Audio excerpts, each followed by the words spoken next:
नाज़रीन, सबसे पहले काजी फ़ायद ईसा वाला मामला है, उस पर कार्रवाई शुरू हो गई है कि बरतानिया में उनके खिलाफ एहतजाज क्यों किया गया। बहुत सारे लोगों के ज़मीर जागे हैं, बहुत सारे लोगों की अखलाकियात जागी हैं, बहुत सारे लोगों की गैरत जागी है। लेकिन मैं कुछ हक़ाइक़ आपके सामने रखना चाहता हूँ कि ये सब लोग कौन हैं जिनके ज़मीर, अखलाकियात, गैरत और बहुत सारी चीज़ें जाग रही हैं। ये पूरी दुनिया में लोग पुरअमन एहतजाज करते हैं और हमने देखा अक्सर। लेकिन ये कौन लोग हैं जो अब ये कह रहे हैं कि यह एहतजाज गलत था। कुछ लोग जमायमा खान के घर के बाहर गंदे इशारों पर बिल्कुल खामोश रहे, जजों के उल्टे नाम लिए गए, उसके ऊपर भी वो खामोश रहे, जजों को गालियां दी गई, उसके बावजूद ये लोग खामोश रहे। औरतों की तजलील पर ये लोग चुप रहे। साबिक वज़ीर आज़म और खातून अव्वल के ऊपर इद्दत जैसा घटिया मुकदमा बनाया गया, उसके ऊपर भी ये लोग खामोश रहे। उनकी किरदार कुशी की गई, उस पर भी ये लोग खामोश रहे। बहनों, बेटियों और बीवियों को अगवा किया गया, उसके बावजूद ये लोग खामोश रहे। इंसानों के जबरी तौर पर लापता होने का सिलसिला शुरू हुआ, जिसके ऊपर ये खामोश रहे। सिलसिला आज भी जारी है, ये आज भी खामोश है। जीते जागते इंसानों को जिंदा लाशें बनाया गया, यानी जो आदमी भी छूट कर आता था नामालूम अफराद की कैद से, उसकी हालत क्या होती है वो आपके सामने है। लेकिन इसके बावजूद ये लोग खामोश रहे। छोटे बच्चों पर एक तरमीम के लिए उनके साथ बदसलूकी की गई, उन पर बदतरीन दबाव डाला गया, उसके बावजूद ये लोग खामोश रहे। मिलिट्री कस्टडी में 80 से ज्यादा लोग 1.5 साल से पड़े और उनका केस नहीं लग रहा सुप्रीम कोर्ट ऑफ पाकिस्तान में, लेकिन ये लोग खामोश रहे। इंतखाबी निशान छिन गया एक सबसे बड़ी पॉलिटिकल पार्टी का, ये लोग खामोश रहे। आरओज़ को बदल दिया गया, ये लोग खामोश रहे। नताइज बदल दिए गए, ये लोग खामोश रहे। कागजात नामजदगी छीन लिए गए, ये लोग खामोश रहे। 70 से 80 साल तक की उम्र के लोग या इससे ज्यादा उम्र के लोगों को हथकड़ियां लगाकर पेश किया गया अदालतों में और उन्हें लॉकअप्स के अंदर बंद किया गया, ये लोग खामोश रहे। बुजुर्ग खवातीन के साथ ज्यादती की गई, उन्हें जेलों में बंद किया गया, ये लोग खामोश रहे। सियासी कैदियों के मुंह के ऊपर काले कपड़े डाले गए, उन्हें घसीटा गया, ये लोग खामोश रहे। लोगों को नंगा करके स्कूल में मारा गया, ये लोग खामोश रहे।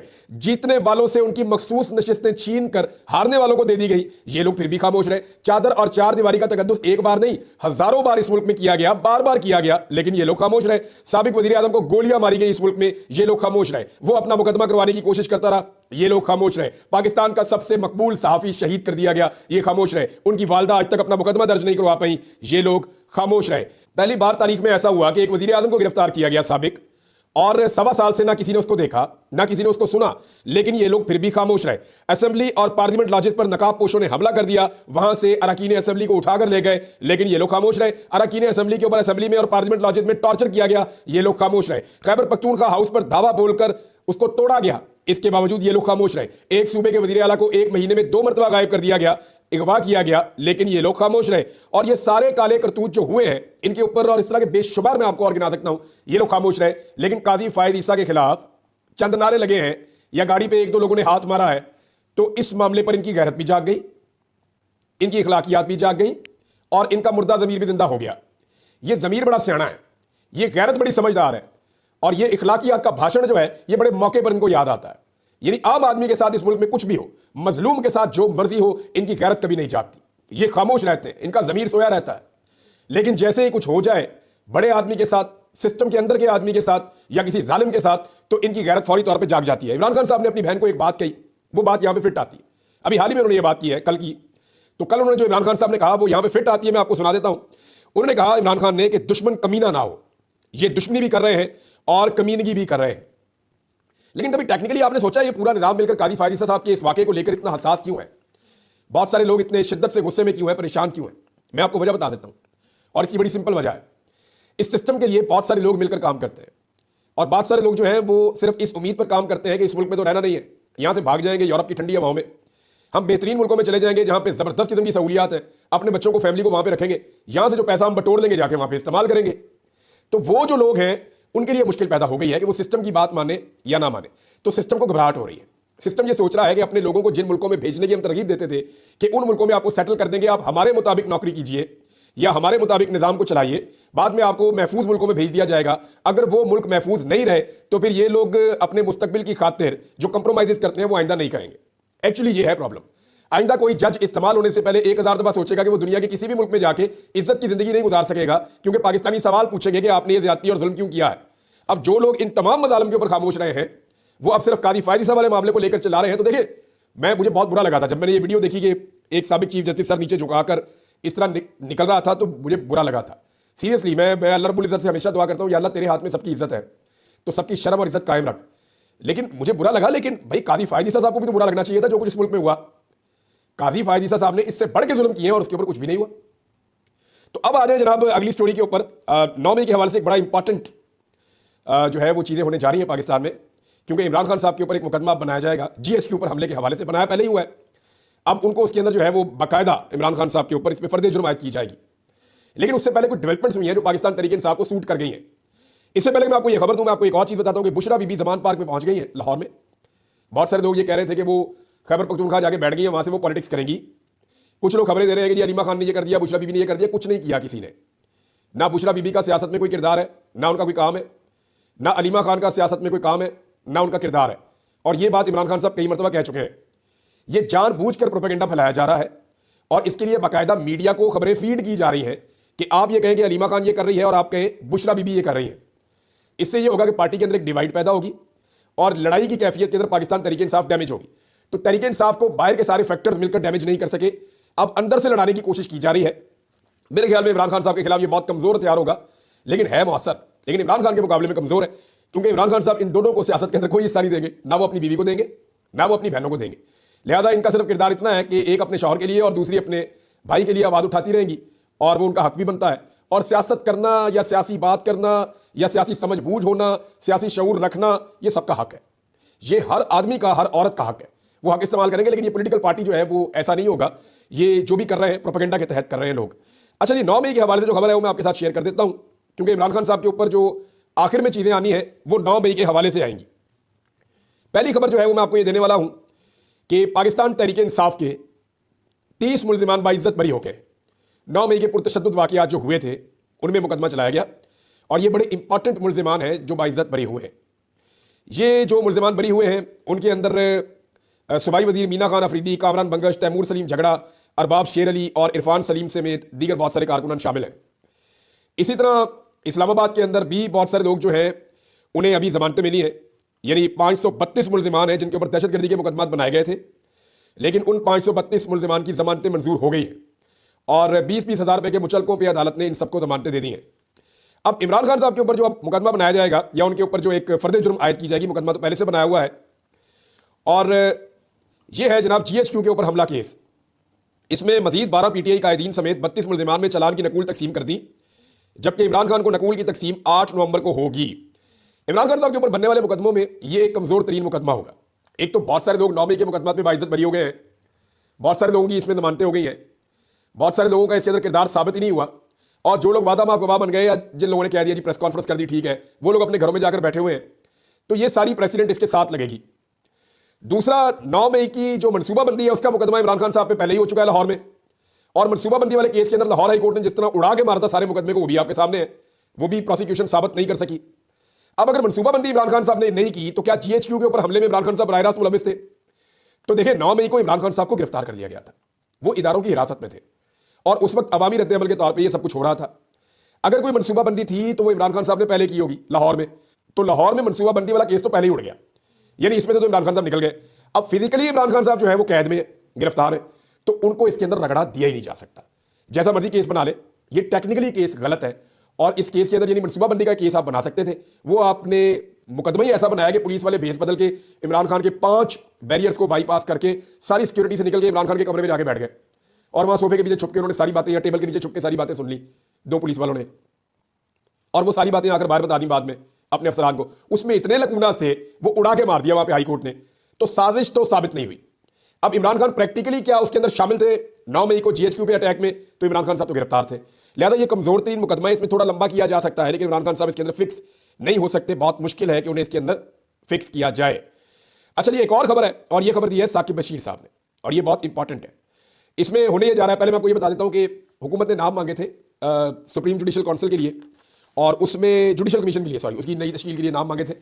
तो जुडिशल कमीशन की तश्कील के लिए 2 नाम दे दिए हैं अपोजिशन में और 2 दे दिए हुकूमत ने। हुकूमत की तरफ से बिलावल भुट्टो या बिलावल जरदारी, और अपोजिशन की तरफ से जो इरफान सिद्दीकी है वहाँ से, और अपोजिशन की तरफ से शिबली फराज और उमर अयूब है।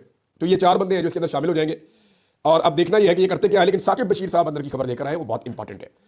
साकिब बशीर साहब के मुताबिक सुप्रीम कोर्ट ऑफ पाकिस्तान में इस वक्त किसी किस्म की कोई तकसीम मौजूद नहीं है। जस्टिस मंसूर अली शाह और जस्टिस मुनीब अख्तर साहब ने बहुत बड़े दिल का मुजाहरा किया है, और वो अदलिया के अंदर जो तकसीम है उसको ख़त्म कर रहे हैं।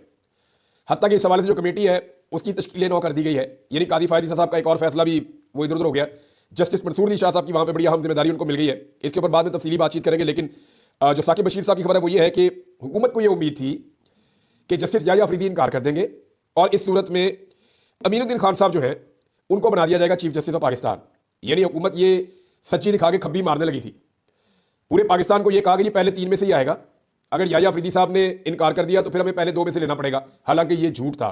साकिब बशीर साहब ये खबर दे रहे हैं कि हुकूमत ने ये झूठ फैलाया जानबूझकर और इस तरह से इसको पोर्ट्रे किया कि हम सबको यकीन आ गया, लेकिन एक्चुअली जो अंदर गेम था वो ये था कि अगर याह्या अफरीदी साहब इनकार करते हैं तो फौरी तौर पे जस्टिस अमीनुद्दीन खान को चीफ जस्टिस बना दिया जाएगा और फिर तो आप समझेंगे कादी फायदी साहब पार्ट 2 हो जाता।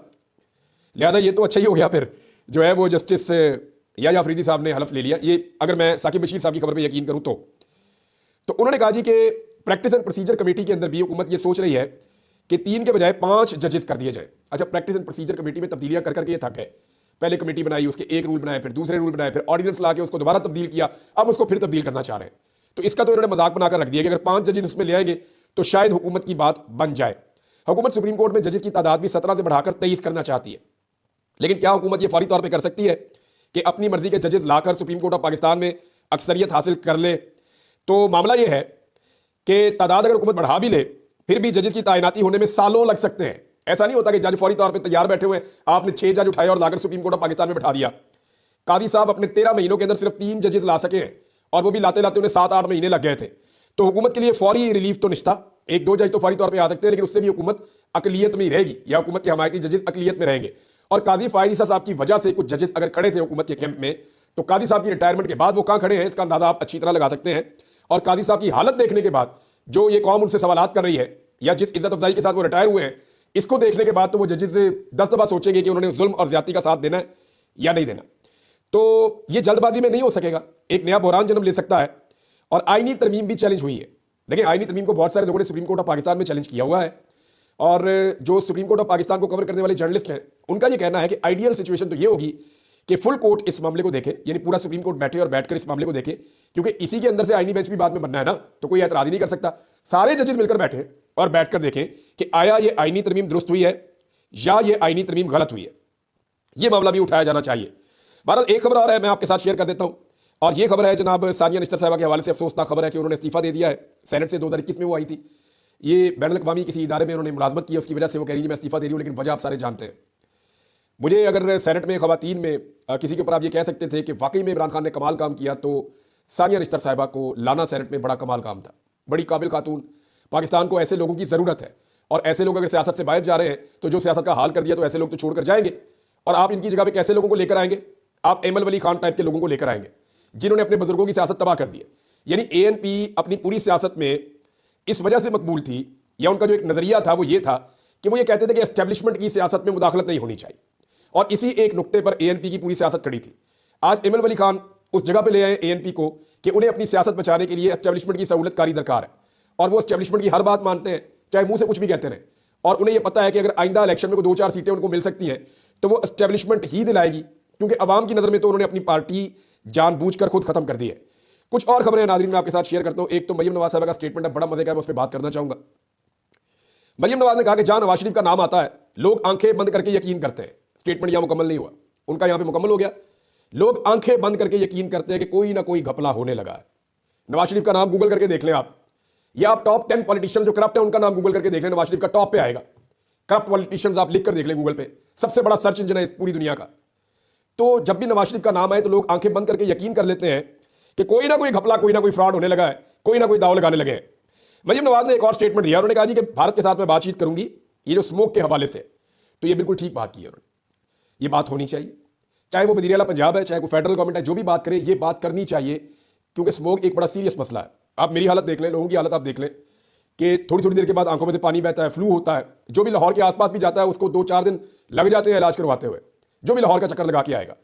तो मरियम नवाज जो है उनको बात करनी है जी इंडिया के साथ, लेकिन आपको याद होगा कि नवाज शरीफ मिले इंडियन सहाफ़ियों से तो ठीक है, रऊफ हसन बात करे तो गलत है, मरियम नवाज इंडियन वज़ीर आला से बात करे तो ठीक है, लेकिन अली अमीन गंडापुर अफगानिस्तान की हुकूमत से बात करे अमन के लिए तो गलत है।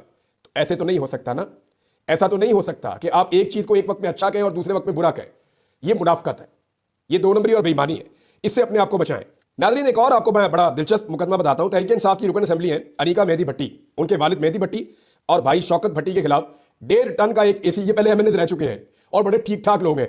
इन्होंने जनाब अली पुलिस ने इन पे मुकदमा दर्ज किया, पंजाब पुलिस ने। ये मरियम नवाज की कारकर्दगी है ना कि 1.5 टन का एसी इन्होंने चोरी कर दिया और 40 इंच की एलसीडी भी इन्होंने चोरी कर दी। इससे पहले जावेद हाशमी साहब के दामाद है, बहुत पढ़े लिखे आदमी है, बेहतरीन इंसान है, उनके ऊपर गिलास और जग चोरी करने का मुकदमा भी इन्होंने दर्ज करवाया था। ये जनाब अली इनकी कारकर्दगी है। वीलॉग बहुत लंबा हो जाएगा, चीज़ें तो बहुत सारी हैं, बाद में शेयर करता हूँ। अब तक के लिए इतना ही, अपना ख्याल रखिएगा, अपने चैनल का भी। अल्लाह हाफ़िज़।